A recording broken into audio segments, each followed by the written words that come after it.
讲到这风台3度2，今仔透早已经是减弱了，变做是中度风台。刷震动的速度也看少，影响台湾的时间也规个拖长。气象署继续针对着屏东的山区含台东发布超级大水雨的特报，其他县市也会落大雨。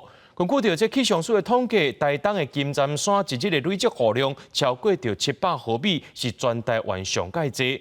学者也提醒讲，这南部地区地势较낮的所在，就要注意这海水倒急的灾情。3度2风台愈来愈近，台东列岛的风影开始增强。伫环岛公路会当看到拢是大影拍起来大石，会当看出风影的威力有偌大。气象署表示讲，第18号风台3度2已经减弱变作中度风台，但是伊刷的速度真慢，影响的时间嘛变长。目前中心同款伫高雄的西南方，不过威力是持续在减弱。会当注意的是，降雨的区域可能往北来扩展。从今天晚上到明天这段时间开始。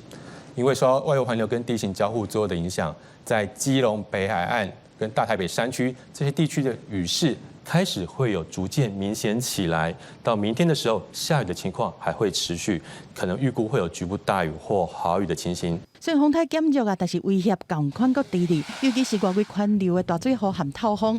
气象署持续针对台东含屏东的山区发布超级大水雨的特报，其他县市是有局部的大水雨也是大雨发生。根据气象署的统计，到初日下晡4点为止，全台一天累积的雨量排名前10名拢伫台东县，其中金针山一天累积的雨量就破700毫米是上济。学者分析指出讲，3度2暗算初3定录了后，真紧减弱，这有可能变作伫个潭美风台了后，史上第2个伫个台湾的空中无去的风台。不过，迄当阵潭美风台和高滨地区严重淹水，面对3度2，南部袂当大意。那当然就要确定是有引发一些西南气流的这个公范效应。今天这个个案由于是中度台风，所以它应该会比当年的这个台美台风还来得剧烈，所以那个西南部的地区的民众要小心。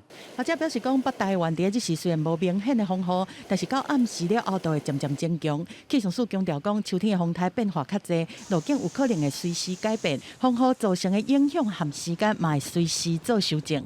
记者综合报道。